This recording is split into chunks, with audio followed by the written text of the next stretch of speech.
Blessings and welcome to today's Law Enforcement Daily Devotional. Today we're in the book of James. James is one of my favorite books, and it is my wife's absolute favorite book of the Bible. And reading this and reflecting and remembering things of James in the past, it reminds me that part of the reason I like James so much is because it truly is a book of teaching. It is a book that you could read every single day and pick something out that you're doing wrong and alter your behavior to make you a better Christian and make you uh, get more in line with God and I think what His desire for our lives to look like.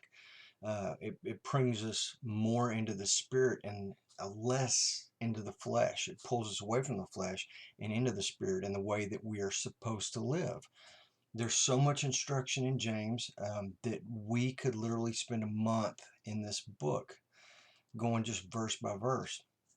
But unfortunately, in the daily read, we have one day. So it is really incumbent upon you to go back, if you haven't read James already, and just slowly read it, soak it up like a sponge.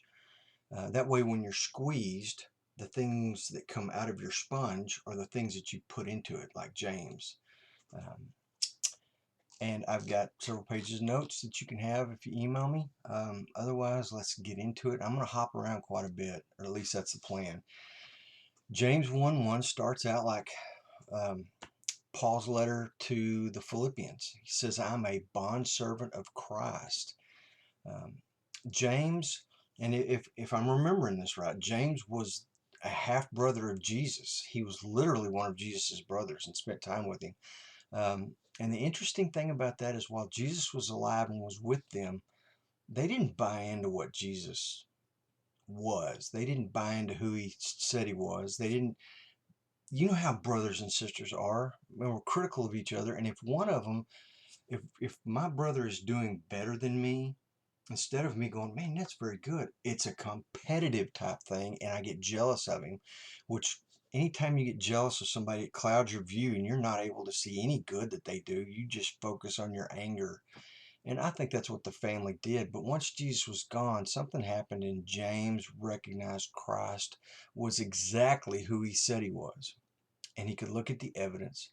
He could talk to other people like Peter and the apostles that were there, John, and he could really. Now, this is not James, the brother of John. This is James, the brother of Jesus. James, the brother of John, has already been killed by Herod. We read about that. This is James, the brother of Jesus. Verses 2 through 4 says, consider it all joy, my brothers and sisters, when you encounter various trials, knowing that the testing of your faith produces endurance. And let endurance have its perfect result, so that you may be perfect and complete, lacking nothing. That right there is a bumper sticker verse. I mean, it's a life verse that you could use that for anything that comes up in your life, any hardships, any pain, any struggles, trials, temptations. Consider it all joy when you encounter various trials. Consider it joy. Be happy. And James will go on further and discuss this when we're talking about our words. And don't get angry and upset because something bad happened to you, because in your anger, you do not glorify God. And we'll get to that verse 120. It says, for a man's anger does not bring about the righteousness of God. It's I would say almost impossible, if not incredibly difficult, for us to have righteous anger. And we like to claim our anger, sometimes righteous anger. And righteous anger was when Jesus was in the temple and they had made his father's house a den of robbers, and Jesus overturned the tables. That was righteous anger. He was angry and jealous for the glory of his father, because they were stealing that glory and selling things and robbing people monetarily. That's righteous anger. When we get angry about something that happens to us, that's not righteous anger. We're supposed to be forgiving, remember? Um, so, awesome opening statement. Then in verse 5, but if any of you lacks wisdom, let him ask God, who gives to all generously and without reproach, and it will be given unto him. Um, I wish I had a tally mark. I'm talking from the time I was in high school, the times that I've prayed for wisdom. Um, I have had instances in my life where it wasn't wisdom from me, but I felt like God gave me a word and a wise understanding of a situation, and I was able to act correctly in it. It was the wisdom that I had prayed for. It didn't come from myself or something that I learned from the world, the wisdom from the Lord. Um, James is a book, and if I mentioned this already, I'm sorry, but this just came back to mind. James is a book that, like I said earlier about the instruction, James steps on my toes quite often. In the short 5 chapters he has, he constantly steps on my toes. In other words, he'll say something that I immediately recognize in myself. I see a behavior that I'm doing, and James says, "Don't do that." And I'm like, "Oh, who do you think you are calling me out on that?" Well, it's a good thing, and I think that's why I love it so much, and that's why my wife loves this book so much. James will step on your toes. He'll call you out. He'll drop a dime on you, and he is basically, this is a book of warning.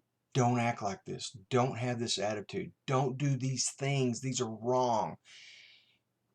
And I love that. I need a book that, man, right in my face tells me, "Chuck, this is wrong. Don't do it." Don't tell me, "Oh, you're doing good. Everything's okay. You'll get past this."